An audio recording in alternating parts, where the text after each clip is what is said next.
ರೈತರು ಯಾವತ್ತು ಅವರು ನೇಗಿಲನ್ನ ಬಿಟ್ಟು ಮಚ್ಚಿಡ್ತಾರೋ ಭೂಮಿ ಪ್ರಳಯ ಆಗೋದಂತೂ ಗ್ಯಾರಂಟಿ. ರೈತರು ಅಂದ್ರೆ ಯಾರು? ಬಟ್ಟೆ ಬಿಚ್ಚಾಕಿ ಕಂಬ ಕಟ್ಟಾಕ್ಬಿಡ್ತೀವಿ. ಏನ್ ತಮಾಷೆ ಅಂತ ತಿಳ್ಕೊಂಡ್ರೇನ್ರಿ ನೀವು?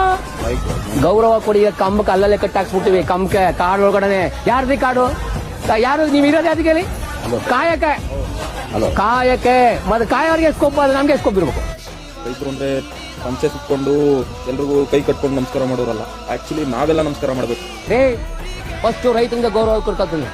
ಏನು ದಿಮಾಗ್ ತೋರ್ಸೋ ನೀವು? ಏನ್ರಿ ಏನು ಕೊಂಬಿದ್ದೆ ನಿಮ್ಗೆ? ಯಾಕೆ ಕರೆಸಕ್ಕಾಗಲ್ಲ ಡಿ ಸಿ ಎಫ್? ಇಲ್ಲಿ ಬಂದ್ ಕೂತೀವಿ, ನಿಮ್ಮ ಅದಕ್ಕೆ ಮುಂದೆ ಡಿ ಸಿ ಎಫ್ ಫೋನ್ ಮಾಡಿ ಕರೆಸ್ತೀನಿ ಅಂತ ಹೇಳ್ಬೇಕು. ಯಾಕೆ ಕರೆಸಲ್ಲ ನೀವು? ಯಾಕ್ರಿ ಕರೆಸಲ್ಲ? ಏನ್ ಕಷ್ಟ ನಿಮ್ ಮುಂದೆ ದೇವ್ರ ನೀವು? ದೇವ್ರೇನ್ರಿ ನೀವು? ಒಂದು ನ್ಯೂಸ್ ಯಾಕೆ ನೋಡಿ, ಕೃಷಿ ಯಾರು ಕೃಷಿ ಮಾಡ್ತಾ ಇಲ್ಲ, ಅಲ್ಲಿರೋ ರೈತರು ಯಾರು ಇಲ್ಲ. 4,000 ಜನ ರೈತರು ಹೊಟ್ಟೆ ಹೊಡೆದು 4 ಜನಕ್ಕೆ ರೈತರು ಭೂಮಿನ ಕಾಣಿಸ್ತಾ ಇದೆ. ಅದೇ ಆ ಫಸಲ್ ಬೆಳೆಯೋ ಭೂಮಿ ಬೆಳೆದಿ ಮಾರ್ತಾ ಇದಾರಲ್ಲ, ಇದು ನ್ಯಾಯನ? IT ಕೆಲಸ ಮಾಡೋರು ಕೂಡ ಅನ್ನನೇ ತಿನ್ನೋದು. ಸೊ ಆದಷ್ಟು ರೈತರಿಗೆ ಸಪೋರ್ಟ್ ಮಾಡಬೇಕು. ಇದೆ. ನಾವ್ ಏನ್ ಮಾಡಿದ್ರು ಜನ ಏನು ಮಾತಾಡಲ್ಲ ಅಂತ ಅನ್ಕೊಂಡ್ರೆ ನಿಮ್ ತಪ್ಪು.